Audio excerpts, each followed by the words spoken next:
How are you doing today? Today we are at Memphis Communiversity. Today we are doing AP Calculus free response questions practice. We are getting in the fun fricks of the area and volume difficulty set. So this is difficulty 8 out of 10. If you're not comfortable with the process of finding some of the area and volume questions that are more standard of area, volume by rotation, and volume by cross-section, and maybe even arc length, I would suggest watching some of the earlier videos in this video series or our area and volume playlists to get sort of the hang of doing the standard stuff. And then once you're ready, come back to this video and we can start doing the more difficult stuff. But for those who are ready to do these more difficult questions, I welcome you. Our last free response question part on this particular video of difficulty 8 is going to be BC only. It's going to be arc length and perimeter. But even if you're an AB, I would highly suggest sticking around because you'll see some of the harder versions of AB free response questions of area and volume in the first A, B, and C subsections of this free response question. So let's get started. Today, I didn't provide a picture for you because we are in difficulty number 8. Let's just read the question. So let R be the region bounded by the graph of y equals e to the 3x of the x-axis, the y-axis, and the vertical line x equals 2. So here we have no calculator, so we can't rely on our old boy Freddy here to graph this baby for us. So we have to graph this guy by ourselves. Hopefully you know generally what the graph of e to the 3x looks like. It's the same thing as e to the x basically. So I'm going to graph that here for you right now. So this graph is e to the x's exponential graphs look generally like this. That's probably not the best graph version of it, but that's fine. It does cross through the point 0, 1. This is going to be y is equal to e to the 3x. At some point, we need to choose where the vertical line x equals 2 is. We'll just say it's somewhere right here. And then we'll, obviously, y equals e to the x goes on forever, but we'll stop it right here. So this is my region R under this curve. So it's bounded again by this graph, y equals e to the 3x, the x-axis, the y-axis, and the vertical line x equals 2.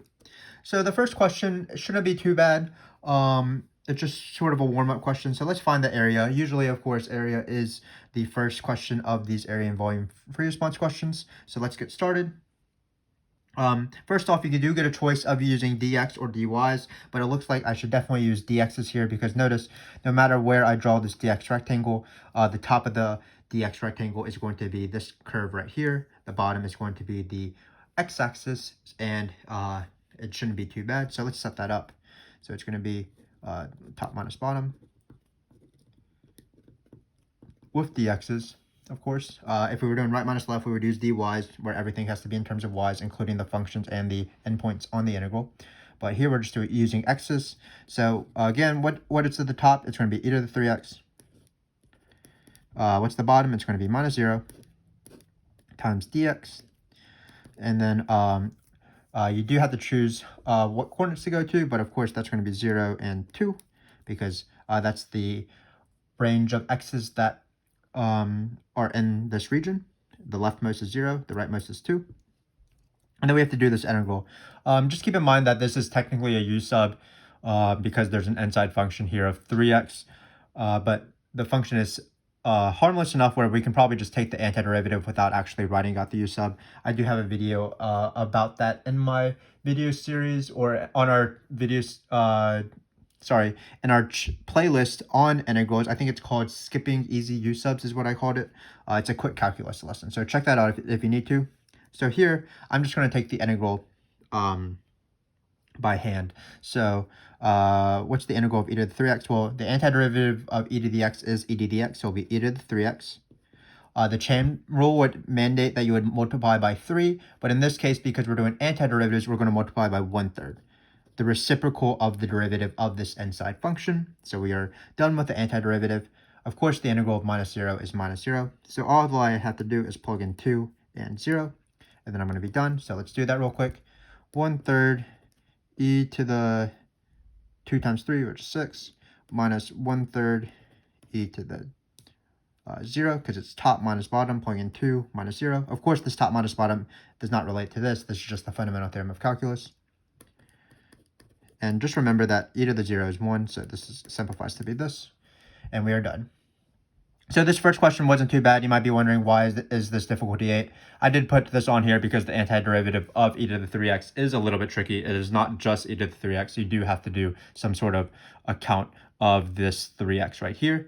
But I promise that the free response will get slightly harder in B and C and so on. So that was just area, the integral of top minus bottom. So hopefully you can read part B. Part B says, write but do not evaluate. I actually don't want to do any more integrals of an integral expression that can be used to find the volume of the solid generated when r is rotated about the vertical line x equals 4. So let's draw that real quick. Let me try to draw a more accurate picture of what this function looks like. It basically slopes up a lot faster, so I'm going to draw it more like this time. And then we have the vertical line x equals 2 to form the region. And then we have a second form vertical line, which is what we're going to rotate around. So first off, remember that a very important given is, of course, the rotation axis, which in this case is the vertical line x equals 4. What it tells me to do is whether I'm going to be using x's throughout the question or whether I'm going to be using y's throughout the question. Oh, this is unclear. I'm going to write it more like e to the 3x. So if you remember, you always draw a rectangle that is perpendicular to the vertical line in your region. So in this case, my rectangle is going to be something like this. Because it is perpendicular to this axis right here. I am going to call it dy because it is a dy rectangle.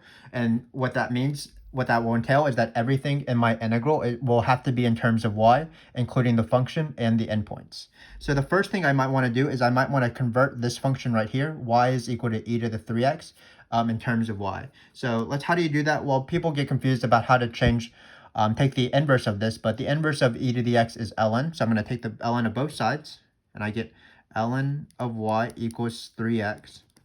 And then I'm going to get x is equal to ln of y over 3. So in this case, as I do this integral, I'm not going to be plugging in e to the 3x into any of the integrals. I'm going to be plugging in ln of y over 3 because that's the function that involves y's. So the second question you want to ask yourself is whether this is a disk or a washer, and that basically entails whether there's space in between the region and the rotation axis. Notice there is space. This rectangle is not anywhere close to this rotation axis right here. So what we have to do is we have to connect it. And this connector that I drew represents the inner radius when we rotate our region around the rotation axis. Again, we have several videos on this already. But what is tricky about this question? Well, what's tricky is that the inside, let's look at this object real quick. So we have this region right here. So let me bold it in a little bit. So eventually we're going to be taking, we're going to be doing our outer and inner process just like normal. It looks like inner won't be too bad. It will just be the difference between 4 minus 2. But what scares me is the outer. So notice when we're below this line right here, which is the point 0, 1. So I'm going to try to do this right here. So notice when we're below this, the y value of 1, the left of this rectangle is touching the y-axis. But if you get above the line y equals 1 in this small little triangle part, so hopefully this picture is big enough to see, like right here, for example. It is true that this this rectangle doesn't change on its right side, but notice that the left is now touching the function. So again, let me repeat that. When you have this region, which hopefully you can still see what the original region was, it's this, I'm sort of like bolding it right now. So this outline right here, a better picture is this region right here. Let me enlarge it actually. So this region looks like this. When you draw this dy rectangle, the right never changes, but the left changes. Below the line y equals below the line y equals 1, the left of this rectangle is touching the axis. But then once you get to the line y equals 1, suddenly the left of the rectangles are now touching the function instead, if you can see that. And just like in previous questions, if ever top minus bottom or right minus left changes, we just have to do a separate integral. So what that means is that we're going to have to actually do two washers. One for the bottom half of this region, and then one for the top half of this region. So what I'm going to do is I'm going to draw two washers. This is not a washer, this is this. So this is a washer. This is my inner radius. This is going to be my outer radius. And then I'm going to do the same thing for another washer. Let's see if I have enough space. So inner and outer. And basically, I'm just going to do my normal inner and outer process, where inner is representative of this connector line segment, and outer is the entire object, the line segment and the rectangle perceived as one object. And I just have to do it twice. One for the bottom half of this region and one for the top half of this region, because again, the function changes on the left side. At first, it's the y-axis, and then it becomes the function y equals e to the 3x, which is also the function ln of x is equal to ln of y over 3. Sorry, I can't speak sometimes, but I think you're used to it by now if you have been watching these videos. Hopefully, I can provide a little bit of help. So let's do this. So I'm going to do the bottom washer first. So the washer for this part of the region, and then I'm going to do the washer for this type of part of the region. And then we're going to set up two integrals. And after we set up those two integrals, we'll add the answers, and then that'll be the final answer. So let's just take this part right here. So remember that inner is going to be right minus left in this case, because we're dealing with a vertical line rotation axis. So everything has to be in terms of y's. And when anything is in terms of y's in these questions, everything is right minus left. So when you take to this, remember the inner is just this phantom connector that I drew, because when you spin this around, that's the empty space in the middle of the solid. So when you do right minus left, it's going to just be 4 minus 2. So it's kind of weird, but it's 4 minus 2. Great. The outer is going to be, remember that it's the, think of the rectangle that we drew and the connector as one single object. So the right minus left will be 4 minus the y-axis, right, 4 y-axis, x is equal to 0, so it's going to be 4 minus 0. So that's sort of a weird guy, but notice when we wrote this, take this around, try to picture what the region will be. Again, I never draw the 3D picture, but I think the region will be a cylinder with a sort of another cylinder sort of born out of it. Does that make sense? Like it's like there's a hole in the middle of the cylinder. It's like a tube, I guess, or a pipe, if that makes more sense. Where the outer radius is 4 and then the inner radius is 2. But let's do this trickier one. Let's do the non-trivial one. So here, again, the inner. So now we're looking at this top region right here. So now the inner is going to be still right minus left of this connector guy that I drew. So it's still going to be 4 minus 2. It makes sense that it's the same as the previous region, because notice the left side of the this connector guy is going to be the same. Because remember that for this region, it's not the right side that's the problem, it's the left side of the region that's the problem. And the left side of the region does not have anything to do with the connector, because it's not touching it. So now we have to do the outer. So the outer is going to be this rectangle. If you can tell that this is a rectangle right here. Let me just try to move my pen. This rectangle right here and this connector as one single object. So it's going to be this minus this. So definitely it's going to be 4 minus something, because the outer, the right minus left, the right portion of all of these right minus lefts have been x equals 4. And the left is again going to be this function. And this function, keep in mind, is not e to the 3x. We're seeing it as a function in terms of y. So it's actually ln of y minus 3. So that is the function. And now remember that once you set up these washers with the inner and the outer, where we have all of our radii, then we're ready to set up the question, the final answer. So we have volume. Again, it's going to be 2 separate integrals, because we just have 2 different volumes that we're calculating. It's going to be pi in the front of both of these integrals. So don't forget your pi's, of course. And then for each one, just like normal for rotation questions with washers, it's outer squared minus inner squared, where outer is top minus bottom or right minus left. So outer in this case is 4 minus 0. So I'm going to just write 4 squared. And then the inner is 2. So this is the first washer. The integral of the first, the sum of the first washers. And then we're going to write dy because everything is in terms of y's. And then secondly, it's going to be outer squared. So let's put this in parentheses, 4 minus ln of y over 3 squared minus 4 minus 2 squared dy. So we are done writing the integrands, and all we need to do is write the limits on the integrals. So this first one is a lot easier. Again, we're doing with y, so just be careful. Everything is going to be y coordinates. It looks like in this region right here, for the bottom half of our region R, we're going to 0 to the y coordinate 1. So that is that. And then secondly, for this one, we're starting off at 1, because that's the bottommost y in this region. And then we're going to go all the way to this point right here. So whatever the y coordinate of this point is, well, we can easily find that by plugging in 2 into the original function. Remember, it's e to the 6. And of course, we're not actually doing this integral. This integral is actually going to be pretty easy. If you can imagine, it's 16 minus 4. That's 12 pi. So the integral would be 12 pi y minus 1 minus 0 when you plug in top minus bottom. But this integral is a little bit harder, which is why I don't want to do this integral. More important in all area and volume free response questions is not the integrals themselves, but it's setting up the integrals using pi times the integral of outer squared minus inner squared. And in this case, we are in difficulty 8, which is why this integral was first in terms of y's, and also that we had to do a double. So hopefully you understood that. Hopefully, if not, I would suggest going back a little bit and reviewing it. But again, we are at difficulty 8. So if you are here with me, you should be proud of yourself. These are pretty hard questions. Let's do the back page.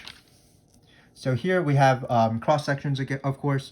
Remember that when you have the big paragraph about cross sections, the only two things you need to highlight or focus on is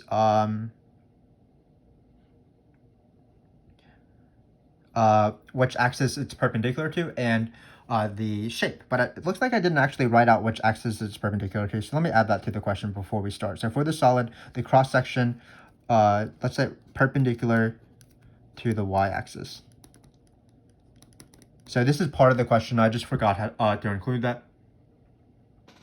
Again, the main two givens on any single cross-section question is which axis is perpendicular to, so either the x-axis or the y-axis, and then what shape the cross-sections take the form of, which in this case is the hardest shape. We are in difficulty 8, so let's do semicircles one more time. So again, it's going to be perpendicular to the y-axis. So you don't really need to read this anymore. We just need to know that it's perpendicular to the y-axis.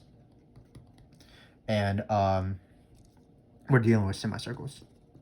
I still don't really know how to pronounce the word semicircle. I don't know if it's semicircle or semicircle, so I'm going to alternate in between, and I'll be half right, half wrong. But more important is to redraw this picture. So it's e to 3x.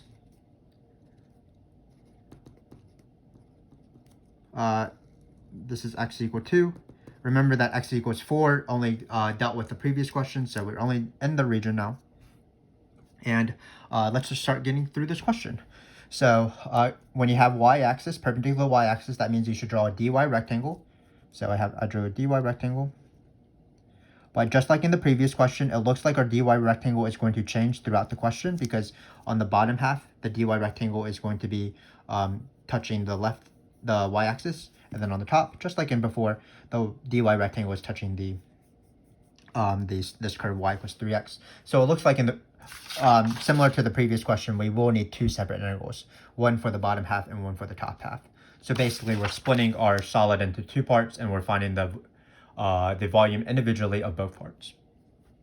So because we're dealing with dy's, it's often good to just immediately change this function into dy's. We did that in the previous one, but remember what you do is, that's an arrow, but I'll mark that out. You take the ln of both sides to cancel out the e, and then you divide. So we get ln of y over 3 again. Sorry about that. That's a y. Not my best y. But again, let's just go through the questions. I like to draw the cross section just like I like to draw the washer. So I'm going to draw a cross section, a semicircle, but I'm also going to draw two semicircles or two semicircles because again, we're going to have to do one for the top half and one for the bottom half, and that's only because right minus left is changing. For example, if we were doing perpendicular to the x-axis, we would draw a dx rectangle, similar to our area questions, and that would be an easier version. We'd only have to do a single integral because in this question, the top minus bottom doesn't change. So the top is always this function. The bottom is always this function. So we would be left with just doing one single integral. And if you watched our previous videos in our video series, the difficulties before number 8, you would see examples of that. But now we're doing a little bit of a harder version. But the important thing when you draw these cross sections, remember, is the base is the most important side of whatever shape you have, whether it's a rectangle, a semicircle, a square, or a isosceles right triangle. And remember that the base of this shape is glued to this strip, this rectangle. I can use the word rectangle because we don't have a rectangle shape. So just imagine that this diameter of this semicircle is glued to this guy right here. So it's coming out of the page. And then this, the diameter of this semicircle, which of course would be a little bit larger than this one, but no one really cares about scale, would be glued to this rectangle right here. And for the base of these rectangles, not rectangles, semicircles, sorry about that. For the base of these semicircles, just like in usual, it's always either top minus bottom or right minus left. So in this case, it's right minus left. So I'm going to write r minus l. Of course, the r and the l are different for each piece. So let's take the bottom piece. They are going to be the same right minus lefts as the previous question. So the right minus left of the first one, the bottom part, I believe, is 2 minus 0. The right minus left of the top part is going to be 2 minus the function. And we're not going to use e to the 3x because we need y. So we're actually going to use ln of y over 3. If you can still remember that that was ln of y, because that is not the best y I've ever written. So once you have this, we are ready to set up the integrals. And as before, it's going to be two separate integrals. So we have v equals, let's not get confused with the next question. I cut off whatever, it doesn't matter. So it's going to be two separate integrals, as I said. Let's go ahead and do the limits because it'll be the same as the previous question. For this solid, for this part of the solid, for these cross sections, the y values go from 0 to 1 again. So that's why this is going to be 0 to 1. And then the y values in the top half is going to go from 1 to e to the 6, just like the previous example. We plug in 2 to find the this coordinate. It's 2 comma e to the 6, and we're going to use y values, so that's why it's, this is 0 comma 1. So you're going to go 1 to e to the 6. Did I do that on the previous one? No, I did not. 0 to 1, 0 to 1. Okay, great. So now we have the limit. So now all we need to do is put the area of the shape for each semicircle in the integrand. This is dy's, these are dy's. So remember that the area of the semicircle is not too tricky, but just keep in mind that the base, again, is right minus left, but the entire base is actually the diameter. So what we need to do is we need to divide by 2. So it's going to be r squared. So it's going to be 2 minus 0. We can just write 2 minus 0 over 2. So this is r squared. And then in the front, instead of having pi r squared, we actually have pi over 2 r squared. And that's the formula for a semicircle. Remember that there's 2 divide by 2's. This divide by 2 is because we're going from diameter to radius. And then this divide by 2 is because we're dealing with semicircles. So now we're doing this last one. So it'll be a very similar thing. Again, 2 minus ln of y over 3 is right minus left, which represents the length of the entire base. Right here. I don't know if you can hear that shouting from outside, but we're going to keep going. So 2 minus ln of y over 3 is the diameter. So again, we have to divide it by 2. We're going to square everything. And then just like in the previous one, we're going to have a pi over 2 in the front because we have 1 divided by 2 for the semicircle part, and then 1 divided by 2 from diameter to radius. And we're done. I'm not going to box this because I don't think I can form a box that clearly, but just keep in mind that this divided by 2, because it's part of the radius, is n the squared. So it'd be wrong technically to not have this divided by 2 inside the squared. Sometimes in the solutions of these real AP exams, they'll do 2 squared, which is 4, and then they'll bring the 4 out, which is 8. But the question asks us to write but do not evaluate, meaning that if we have an integral expression that is right, we don't have to simplify it at all. So I'm just going to leave it like this. So that's how you do cross sections. Again, the focus was having to do a double plus having to do y's, because when you do y's, you have to change everything to be in terms of y's. So for example, we had to change e to the 3x to be ln of y over 3. And if we had multiple functions to have to do that, we would have to do it for multiple functions. But this is where all the AB stuff ended. So if you were an AB, feel free to move on to the next video, or I guess go on about your day. But if you want to learn, you can learn about perimeter and arc length. So stick around if you want to do that. As you'll see, it's actually easier than most of these area and volume questions. So just like before, I'm going to redraw this picture. Thankfully, we're not going to have to deal with these ln of y over 3 business. We're not going to have to deal with any y's, because we can just use x's when we do arc length. So this is x equals 2. This is the point 2 comma e to the 6. And we are finding the perimeter of this region. So the perimeter of this region involves the arc length formula. But keep in mind what the arc length formula represents. It represents the distance of the function that you apply the arc length formula to. This is 0,1. So when I'm about to do the arc length formula, but just remember that the arc length is only going to represent this distance right here. So when we find the perimeter, we do have to account for these other 3 sides of the region. So let me remind you what the arc length formula is. So the arc length formula is the integral of the square root of 1 plus the derivative squared. Basically, it's the Pythagorean theorem of dy dx summed over to find like little arcs, the entire arc. And it goes from A to B. So we don't really need to know why the formula is true, though, of course, when we apply the formula. So let's just apply the formula. So we're going to start with perimeter. So in this case, it's the integral. Because we're using x's, be careful. We are no longer going from 0 to 1 or 1 to e to the 6th.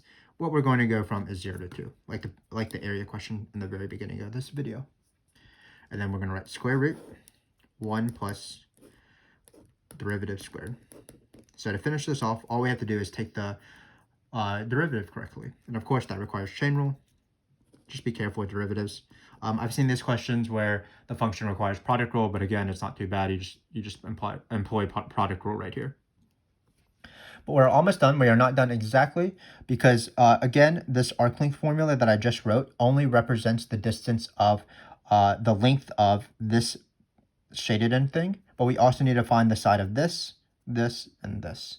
But notice that these are horizontal and vertical lines, so you don't need a formula for them. You can just see how long they are using x and y coordinates. So we're going to have plus, plus, plus. So let's first do this bottom side. So look at it. It's a horizontal line, and we can just see how long it is. It's imagine that this is a ruler or something. So notice that it's just going to be 2 lengths long, 2 minus 0. So it's just the x coordinate of this point. For this guy right here, when you have vertical lines, similarly, it's the y coordinate, because it's how tall is this? Well, you start at 0 and you go to 1, so it's going to be 1 tall. And then finally, this one is a little bit weirder, but again, it's still how long this is the y coordinate, because you go 2 comma this, so this thing is e to the 6th all, and we are done. So if you did stick around as an AB student, you'll hopefully see that arc length is actually the easiest question of this free response question. So why was this difficulty 8? First off, the integral was slightly harder because we had to do a u sub, but that's not really why it was difficulty 8. Why it was difficulty 8 was these double y integrals. So first off, we had to choose y's in both this rotation question and in this cross-section question, because of the givens. We did not get a choice. We had to do y's. This one, it was perpendicular to the y-axis. This one, it was rotating about a vertical line, which means we had to choose dy's. Everything had to be in terms of y's.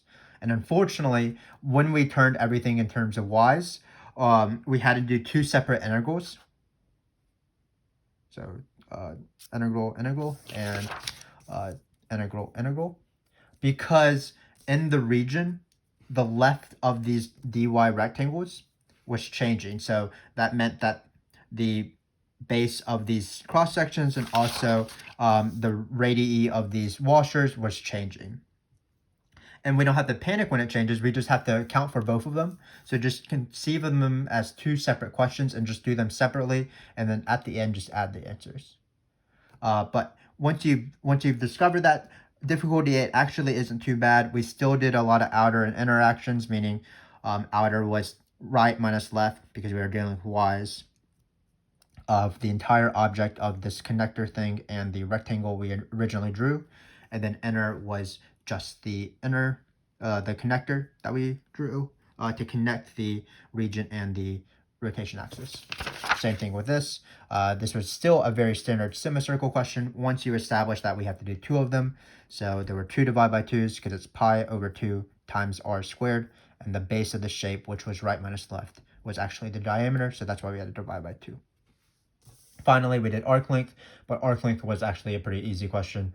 I don't think I've ever seen an arc length question that was hard because it is a simple formula. On the BC exam, for example, in the multiple choice, sometimes the easiest question is the arc length question. But I hope that you had fun here. In the next video, we do difficulty 9, and then obviously difficulty 10 is the last one. And those, in my opinion, do get pretty tricky because they're sort of weird. And in math, it's not whether things are hard or easy. It's whether things are standard, meaning that you've seen examples of, and whether things are sort of weird, not standard. So you have to think and be pretty sharp. But most importantly, of course, is just knowing the standard stuff. So I would highly recommend watching the previous videos of this video series, which is called AP Calculus FRQs Practice, Area and Volume, difficulty 1 through 10. So look at, for example, the range of difficulty 4 and 6. Those are good levels to know to, say, get a 5 on the AP exam. Here, we're just going to go for everything, where we want to know everything. But hopefully this was useful for you. I am going to be signing off. We have two more area and volume difficulties left, and I hope to see you there, even if they're going to be pretty hard, because I will need your help as we do them. So until then, good luck on any area and volume test that you might take, and I will see you then.